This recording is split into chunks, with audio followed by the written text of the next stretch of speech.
lot of British people go to Spain to see sunnier skies, hotter temperatures, and, overall nicer weather, since it's famous for those sunnier skies and that warmer weather. But why is it so hot? In this video, we'll break down the key factors that make Spain one of the warmest countries in Europe, and we'll explore why northern Spain is actually quite different, and a lot of people don't know that. So firstly, we're going to start with the geographic position and latitude. So we'll start with where exactly it is. Obviously, it's southern Europe, and with most of its landmass between latitudes 36 degrees north and 43 degrees north. This means it's a lot closer to the equator compared to other European countries. The lower latitudes receive more direct sunlight throughout the year, especially in summer, making the southern regions of Spain significantly warmer. Sunlight strikes the earth more directly, concentrating this solar energy and raising the temperature.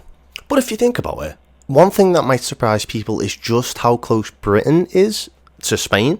While the two countries have very different climates, they're not that far apart, like geographically speaking. At the nearest point, Spain and the UK are only about 780 miles, which is 1,250 kilometres away. That's roughly the distance between London and Edinburgh. But despite the proximity, the climates couldn't be more different. Britain's climate is heavily influenced by the Atlantic Ocean and the Gulf Stream, which brings the milder, wetter weather. Spain, on the other hand, is much drier and hotter, especially in the south, due to its position closer to the Mediterranean Sea and the Sahara Desert. So we'll have to talk about the influence of the Mediterranean and the Atlantic climate. Spain's climate is largely influenced, as I said, by the Mediterranean Sea to the southeast and the Atlantic Ocean to the north and the west. The Mediterranean climate, which dominates the southern and eastern coasts, brings hot, dry summers and mild winters. Areas like Andalusia and Murcia experience a Mediterranean weather pattern where rainfall is rarely rare in summer and temperatures can soar into the 40 degrees easily. In contrast, Spain's Atlantic coast experiences more moderate conditions, more like Britain, with milder summers and more rainfall. The influence of the Atlantic Ocean helps cool down the northern regions. But then we move on to the wind direction and the air masses. See, winds also play a crucial role in Spanish heat, just like they play a massive role in Britain's climate. Hot, dry winds, known as the Levant and the Sirocco, blow in from the east and the southeast, particularly from Africa and the Sahara Desert. These winds bring extremely warm, dry air masses that can push temperatures in southern Spain even higher, especially in regions like Andalusia and Extremadura. On the other hand, winds from the Atlantic, like I'm going to butcher this, the Poniente, cool down western and northern Spain, explaining why places like Galicia and the Basque Country are much cooler and wetter. Again, sorry if I mispronounce stuff, I'm English. And then we talk onto the pressure systems, and specifically with Spain, it's the high pressure systems we should look at, since the key factor is the presence of this high pressure system or pressure systems around Spain during the summer months. A semi-permanent high pressure area known as the Azores High often settles over the Iberian Peninsula. This system physically blocks cooler and moist air from the Atlantic and encourages clearer skies and intense sunshine. High pressure systems lead to dry, stable weather, which allows temperatures to rise without interruption from rain or cloud cover. And then we can actually talk about the physical barriers and the regional variation in the Iberian Peninsula, since Spain's varied geography also affects this climate. The country is divided by several mountain regions, like the Pyrenees and the Cantabrian Mountains and the Sierra Nevada. These act as barriers that separate different climatic zones. For example, the Pyrenees block cool air from the north. This is near France. And this prevents it from reaching central Spain, which allows temperatures in the interior to spike in summer. In northern Spain, the Cantabrian Mountains protect regions like Galicia, again I'm going to mispronounce it, sorry, and Asturias from the heat, allowing them to stay much cooler and wetter, creating a much more different climate in the north, from the south, which is similar to Britain, since we're widely affected by the Atlantic Ocean. If we focus more on northern Spain, this is what's going to surprise people. See, it's the cool and wet contrast of Spain. While southern regions are experiencing really scorching summers and really arid conditions, northern Spain couldn't be further from this. Known as Green Spain, regions like Galicia, or I'm going to just mispronounce this even more, I think it's Galicia, Asturias and the Basque Country have a temperate oceanic climate. These areas experience mild, rainy summers and cooler temperatures due to the proximity to the Atlantic Ocean. And another interesting the aspect about Spanish climate is how it influences plant life, as shown by its diverse plant hardiness zones. These zones are actually used to classify regions based on the minimum winter temperature, and we use them across the world, and it's what we use, especially me, as we collect exotic plants and we see, the coldest temperatures they can withstand. And this affects what types of plants can actually live in those zones. So Spain has an incredible range of plant hardiness zones, from zone 7 in the cooler north to zone 11 in the Canary Islands and parts of the southern coast. This means you can find anything from cold, hardy plants like pines and oaks in northern Spain to tropical species like palm, citrus and olives in the south. In fact, Spain's southern coast is one of the few places in Europe which you actually grow exotic plants throughout the year outside. Near this coast, near the Spanish coast, is Europe's only official desert, the Tabernas. And it's home to Europe's only official desert, located in Almeria in the southeast, since it gets less than 250 millimeters of rain annually. So this classifies it officially as a true desert, which, as I said, is the only true desert in Europe. And that's kind of crazy to me, since the Tabernas Desert is a fascinating climate. It's an anomaly, with its hot, arid conditions resembling those found in North Africa. And this desert exists basically because, of a few factors. But the main factors include its location, which is in the rain shadow of the Sierra Nevada mountains, which influences basically the winds and the influence of these dry winds from the Sahara. The lack of moisture and intense summer heat have shaped a unique landscape where you'll find barren hills and sun-scorched terrain, giving it a wild, almost otherworldly appearance. Southern Spain's arid regions are unusual when compared to other parts of Europe. The majority of the continent enjoys more temperate conditions due to the influence of the Gulf Stream in the west and the resultant westerly winds that bring moisture. Even Mediterranean countries like Italy and Greece, which experience hot, dry summers, do not exhibit the same level of aridity as southern Spain. The sheer scale and extremity of southern Spain's dry climate, particularly in provinces like Tabernas or Andalusia, stand out as a rare exception to Europe's overall wetter climatic patterns. In many ways, southern Spain's climate shares more similarities with northern Africa than with Europe, since this arid landscape of Andalusia bear a resemblance to the semi-arid and desert regions across the Mediterranean in Morocco, Tunisia and Algeria. The Alboran Sea, which separates southern Spain from Morocco, is narrow enough that some climatic influences spill over, particularly in terms of heat.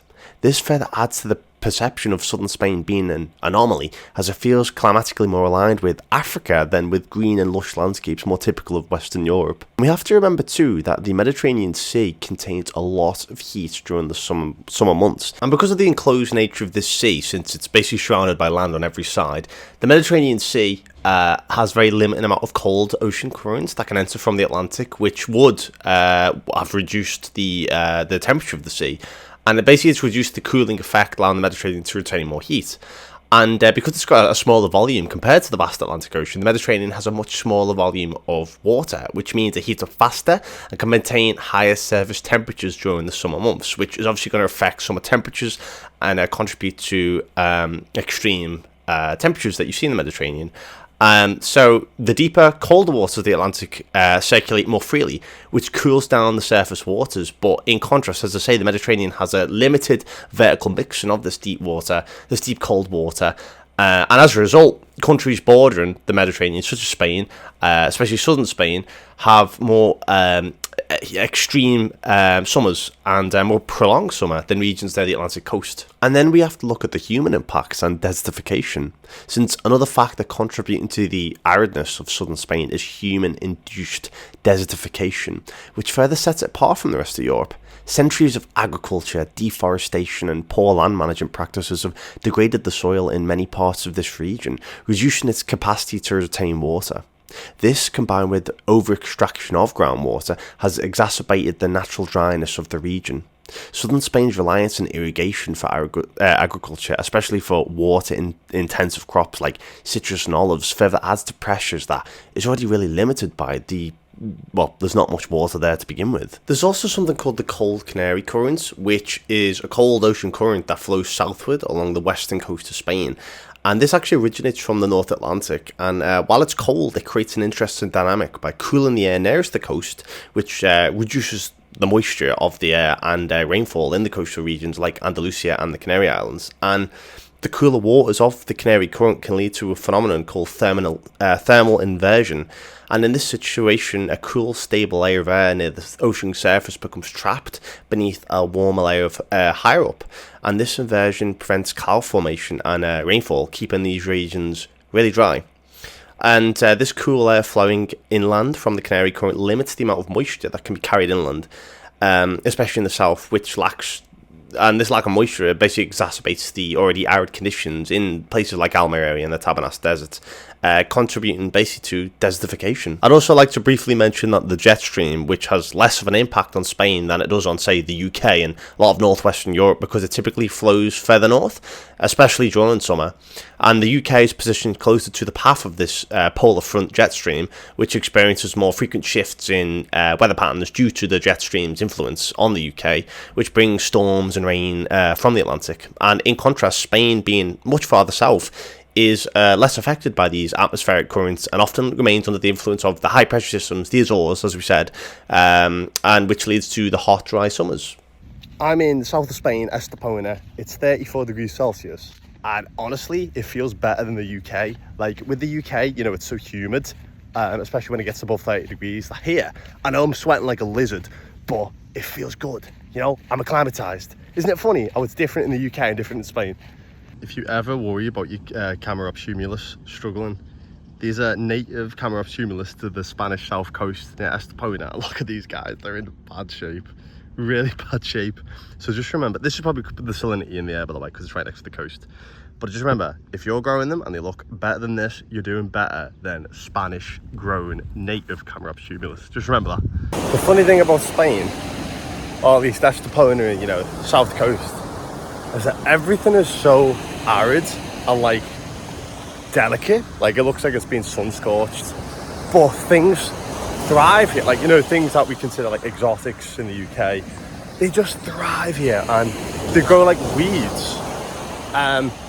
I don't know the growth rate of what they'd be like here, because obviously there's a lot less rainfall, but they just go for years, even if it is like marginal growth, because they don't really get much of a winter.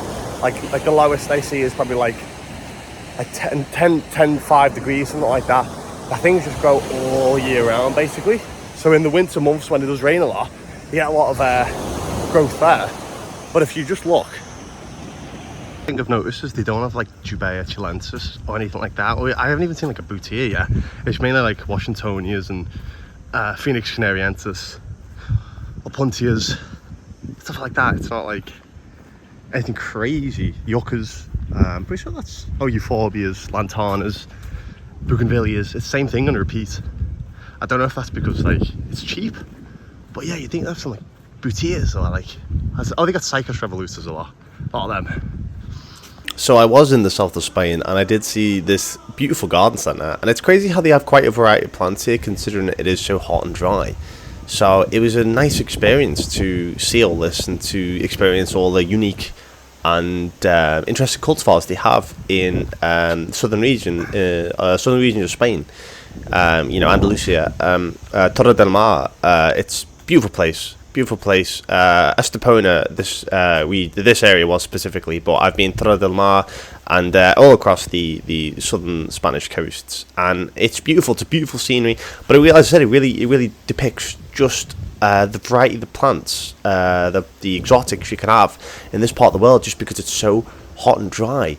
And when it does get to winter, they do get their rains. That's when they do get the spike of precipitation. And a lot of the exotics do grow during this time, and that's their main vegetative growth. But it just goes to show the stark contrast you can have in Western Europe, where you've got the Gulf Stream, the polar jet stream affecting a lot of northwestern Europe. So you've got France, the UK, even Portugal to a lesser extent, northwestern Spain, and then this massive gap to do with the basically this pressure systems. In summer, obviously the more reliable pressure system for Andalusia and southern Spain is the Azores High. And sometimes in summer, when the UK and a lot of Western Europe sees hot weather, it's because of this Azores High. It's stretched out and reaches a lot of the UK on all parts of Europe, or Western Europe. And yeah, it's interesting, isn't it, that a lot of weather can just be basically to do with pressure systems. And yeah, it kind of, I mean, I guess that's the most simplified way of looking at it, but maybe when you're next booking that Spanish holiday, you can thank the Azores high. I hope you guys enjoyed this video. I hope you've learned something about Spain too. Thank you.